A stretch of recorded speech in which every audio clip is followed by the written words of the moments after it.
जय माता दी दोस्तों। तो फागुन मास की अमावस्या तिथि, जिसको भौमवती अमावस्या भी कहते हैं, यह पितरों के लिए समर्पित होता है। और आज के दिन लक्ष्मी पूजा, गणेश पूजा और श्री हरि विष्णु जी की पूजा, श्री भोले बाबा जी की पूजा की जाती है, जिससे हमारी आर्थिक स्थिति भी अच्छी हो जाती है। क्योंकि आज की अमावस्या दिन मंगलवार की आई है, तो आज के दिन पीपल की पूजा हम नहीं करेंगे, क्योंकि रविवार और मंगलवार को पीपल की पूजा नहीं किया जाता है, क्योंकि पीपल में अलक्ष्मी का वास होता है। कहीं अगर पूजा करने गए और अच्छा की जगह कुछ गलत हो जाए तो फिर ठीक नहीं है। तो इससे अच्छा है कि हम पूजा मंगलवार के दिन ना करें। और माँ तुलसी जी में भी जल नहीं डाल सकते, क्योंकि मंगलवार को माँ लक्ष्मी की भी पूजा नहीं की जाती है।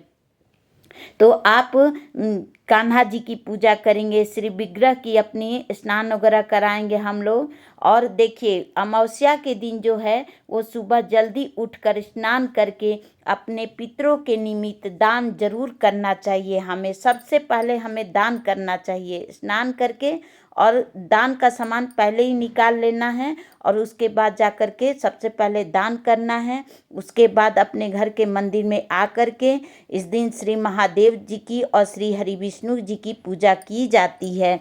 तो जरूर कुछ न कुछ दान हमें जरूर करना है अपने पितरों के निमित्त। देखिए, दान करने का कोई लिमिट नहीं है। हमें जितना भगवान ने शक्ति दिया है उसको जरूर हमें थोड़ा बहुत जरूर अन्न का दान करना चाहिए।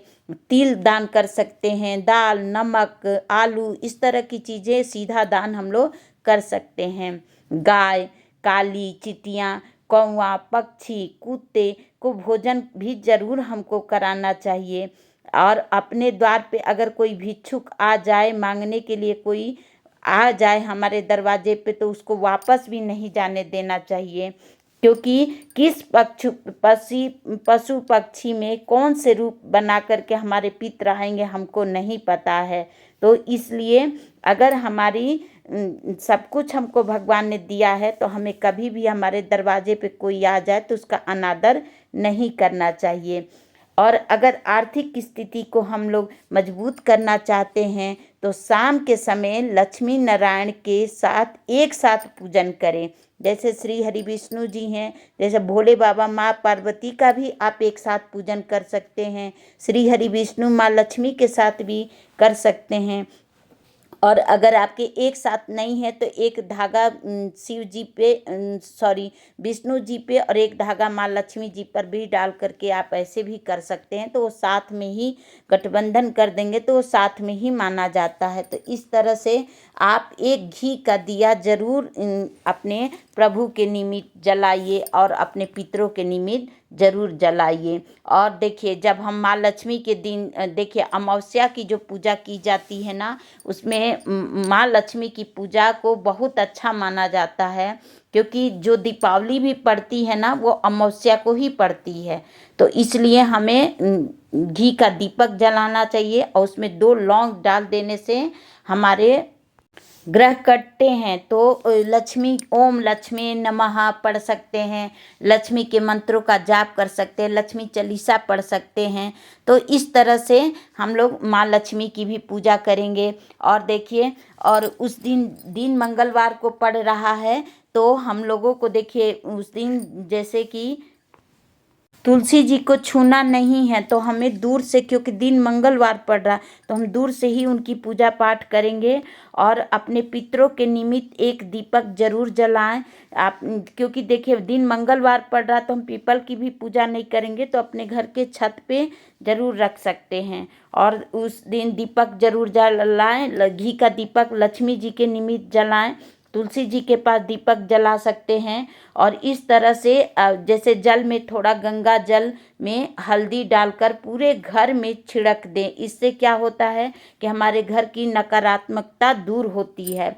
और अपने दहलीज, जो अपने घर का जो मेन गेट है, दहलीज है, उस पर भी थोड़ा सा जल जरूर छिटक दे चारों तरफ।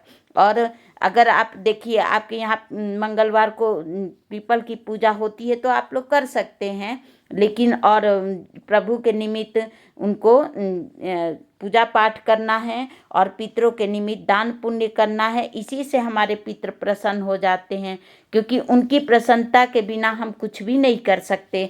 तो जरूर हमको पितरों के निमित्त पूजा पाठ करना चाहिए। देखिए अमावस्या के दिन सिंदूर भी नहीं लगाया जाता है, तो सिंदूर भी नहीं लगाएंगे। और इस बार ग्रहण भी लग रहा है, तो ग्रहण का भारत में नहीं लग रहा है, इसलिए कोई टेंशन की बात नहीं है। और अमावस्या के दिन बाल भी नहीं धोते हैं, तो बाल भी नहीं धोना है और नाखून वगैरह नहीं काटते हैं, ठीक है। तो इस बात का हम लोगों को ध्यान रखना है। और देखिए नज़र दोष से बचने के लिए ना पीली सरसों लेकर के पूरे घर में छींट देना है और अगले दिन झाड़ू लगा करके उसको निकाल देना है। तो इससे भी हमारे घर का नज़र दोष समाप्त होता है, घर में निगेटिविटी समाप्त होती है। तो अमावस्या के दिन अपने प्रभु की पूजा करना है और देखिए भगवान को भोग जरूर अर्पण करना है और उनकी पूजा अर्चना आराधना करना है, क्योंकि इनकी कृपा से ही हमारे को सब कुछ होना है। तो सुबह सबसे पहले इन्हीं की पूजा करना है, जो आपके पास उपलब्ध हो भगवान को भोग लगाइए। और इस दिन ना कहीं पर जैसे तैलीय चीज़ बनता है, लेकिन हम लोग कढ़ी चावल बनाते हैं, तो कढ़ी चावल बना करके भगवान को भी भोग लगाइए। चींटियों को निकाल दीजिए, गाय को निकाल दीजिए, इसी से हमारे पितृ प्रसन्न हो जाते हैं। तो ये जो हमारे छोटे छोटे कार्य हैं और उसी से हमारे पितृ प्रसन्न होते हैं। ओम नमो भगवते वासुदेवाय मंत्र का हम लोग जाप भी करेंगे, इससे भी हमारे ग्रह दोष सारे समाप्त होते हैं। तो इस तरह से भगवान की पूजा अर्चना आरती करना है और इनकी कृपा दृष्टि पानी है। तो अगर आपको वीडियो ज़रा सा भी यूज़फुल लगा हो और मेरी दी हुई जानकारी आपको अच्छी लगी हो, तो प्लीज़ मेरे चैनल को सब्सक्राइब करिए, मेरे वीडियो को लाइक करिए, शेयर करिए और कमेंट बॉक्स में जय माता दी ज़रूर लिखिए। तो आपको अमावस्या की भौमवती अमावस्या की हार्दिक शुभकामनाएं और मेरी माता रानी आपको हमेशा स्वस्थ रखे, निरोग रखे, इसी कामना के साथ आपको अमावस्या तिथि की हार्दिक शुभकामनाएं। तो देखिए हमने सब कुछ पूजा पाठ कर लिया है और सोचा कि ये वीडियो बना दूं, आप लोगों तक जानकारी पहुंचा दूं। तो हमने आप तक जानकारी पहुंचाई, उम्मीद करती हूं कि आपको अच्छी लगी होगी। तो प्लीज़